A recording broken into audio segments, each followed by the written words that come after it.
Oh yeah, you definitely want to open a fucking window when you do this at your crib.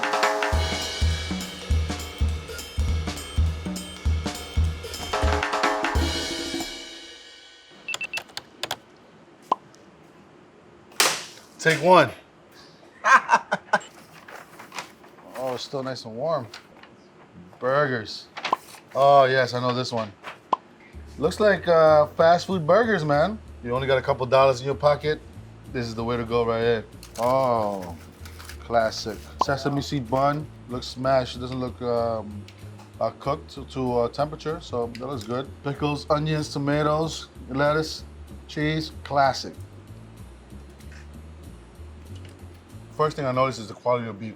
They grind their own, or is there like a special blend because it's really pronounced, you know?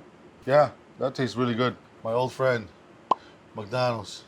My first job in America when I came to the US was 1999 at the McDonald's on 34th Street and 8th Avenue. It's still there, by the way. And McDonald's really taught me about the restaurant business. This is the quarter pounder with cheese. It's the Royale with cheese. But it's McDonald's, you know what I'm saying? It's always the same, super consistent. It comes with a little bit of pickles, ketchup, and cheese. And so let's check it out. I mean, it's a McDonald's burger. Patty's dry as fuck. The first thing I really taste is the bread. For some reason, the bread is seasoned really well. If you want to talk about a really efficient restaurant that really makes money off of food that they sell, there's systematic things in place where, you know, everything is portioned out, everything's already ready to go. There's timers everywhere. Really makes it that every patty, every burger, every sandwich comes out the same. But if you have one of these burgers, you already know it's fulfilling, it's easy, it's fast, and it's McDonald's, man. You can't go wrong with them, you know what I mean?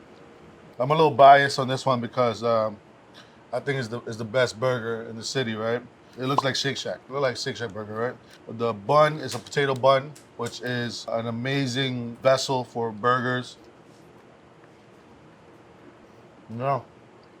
The best part is the meat's the first thing that comes into play first. Palafrita is like one of their main source of the meat. Palafrita has almost kind of monopolized the meat market here in New York City. Their quality of meat is not only affordable, but they can also give you any cuts you want, you know?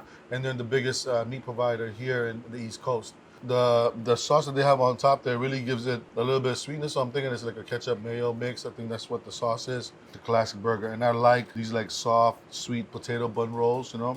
All right, to make the perfect burger, I'm gonna focus on 4 things. The meat, the bun, the cheese, and the toppings. The meat needs to be, you know, chosen well. The 80-20 rule on the meat itself. And you gotta season your stuff, man. And you gotta choose the right cuts to make your burger blend. And then, you know, you gotta make sure that our cheese is American. It really goes well with meat and burgers. The American cheese is a little bit of milder end, right?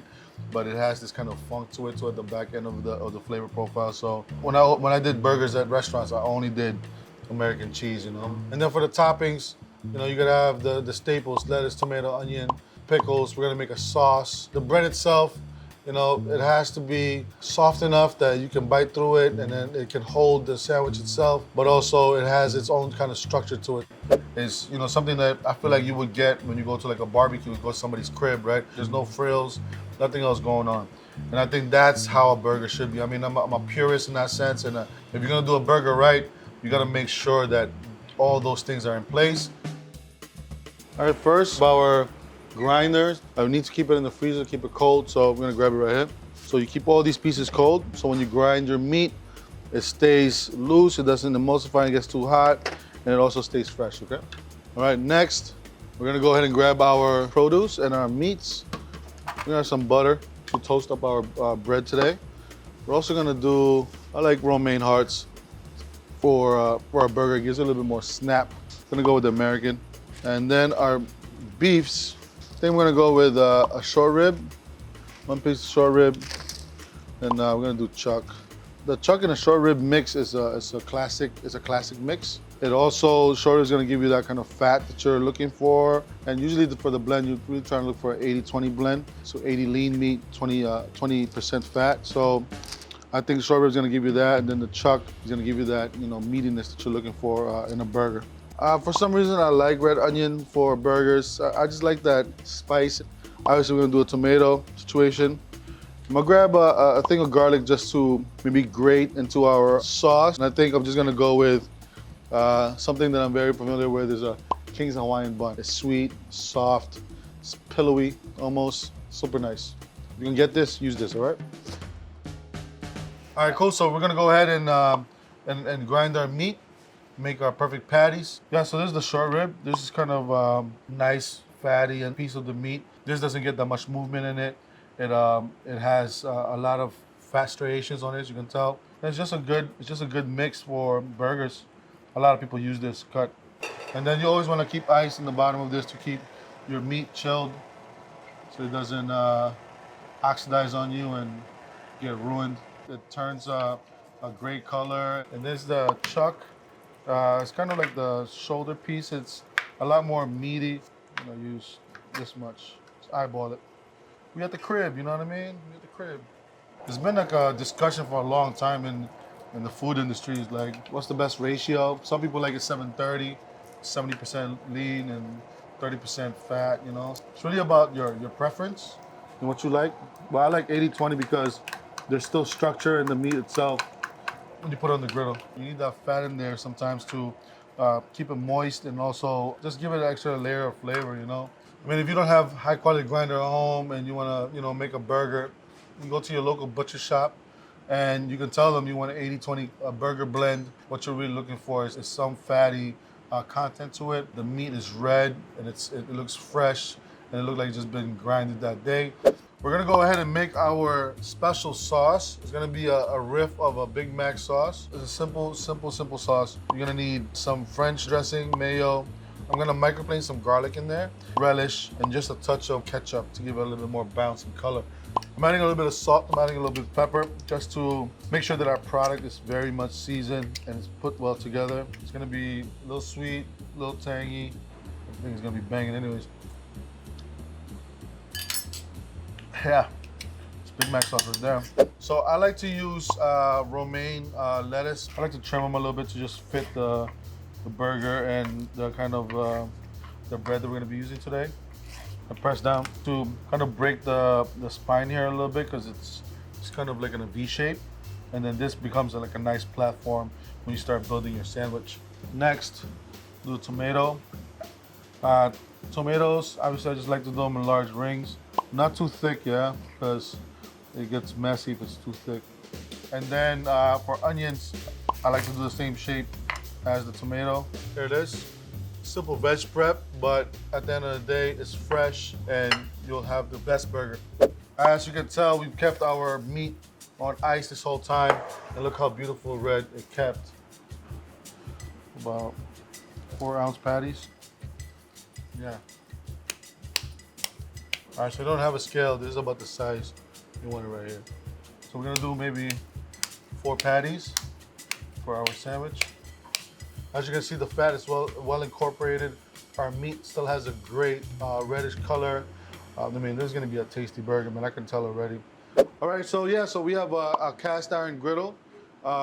It's screaming hot right now, as you can tell. Burger's gonna get a nice sear from this. Any one of these pressers, there's large cast iron pressers. I'm gonna put a little bit of oil on this now for later, so when we press down, the burger doesn't stick, all right? Put a little bit over here for our patties, okay? And I'm gonna season them when they get smashed, all right? Cooking on the grill, you can't really do a smash burger. You need a flat top to do it on, okay? It gives it a great flavor profile to it. As you can tell, the burgers are getting a nice sear over here, so we're gonna go ahead and smash it. And the reason why I use a smash burger is it's a lot easier for people to do it at their home instead of trying to do temperatures. You know, sometimes if the patty's too big, you're gonna try to get too medium, it's gonna take too long. But a smash burger, you get a lot more flavor, and also you get to, enjoy the burger a lot quicker. All of that cheese and all those sauces are gonna seep in right into the burger, okay? Flip it. Now you got a nice crust right here from the burger itself. I'm gonna go ahead and put the cheese, just let it melt. So while that's happening, I'm gonna go ahead and toast the bread. I have this whole side off already for our bread. A little quick toasty toast, nothing too crazy. Nice toast right there. I'm gonna start taking this off now. The cheese has melted. Put it right on our burger and our patties. That's it. All right, cool. So next, what we're gonna do is I'm gonna put a little bit of that burger sauce right in the middle of this joint right here. And for this size of burger, I think we're just gonna do 1 pickle. Yep. And then I'm gonna go ahead and 1 leaf of lettuce, a couple of onions, and then tomato. Go ahead and put it right over the top. Yeah. So we have double patties with cheese, American cheese, tomato, onion, lettuce, and a Hawaiian bun. We're gonna be tasting our takeout to what I just made, double stack burger. Here on the right is my favorite burger out of the whole takeout selection. I picked obviously the Shake Shack burger because it's the best burger in the world. Please sponsor me. Okay, cool. First, elbows out, all right? Elbows out, far away from your shirt so they don't drip, okay? Rule number 1, right? Here's a great example of a smash burger. You know, the bun is very much well toasted. For them, they don't really smash it all the way down. They kind of smash it halfway. They cook it to almost medium. It's a great way to really send the burger out. And I think they send it in a wax paper situation in a bag. The Big Mac sauce, it's a little bit more prominent because I put a lot. If they put more of that Shake Shack sauce in here, I think this would have been basically the same sandwich, huh? The bun here is a little bit, just a touch sweeter, so you can just taste that. Yeah, the toast of the bun right here, it makes a big difference, right? It creates another layer of like this beurre noisette kind of flavor profiles. And yeah, you just want to have your buns toasted and hot and warm. Tomato gives it that freshness. I love the red onions. It gives the sandwich another element. It's a raw red onion. Super nice. It has a little bit more structure, I think, too. It's like when you chew into it, you can still feel the burger patty itself in there. Maybe it's because there's 2 patties in there. There's a lot more meat.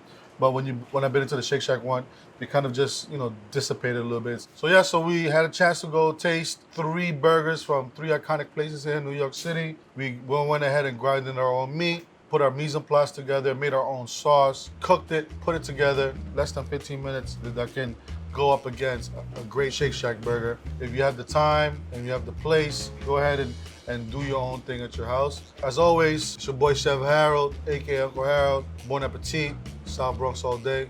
See you on the next one. Peace.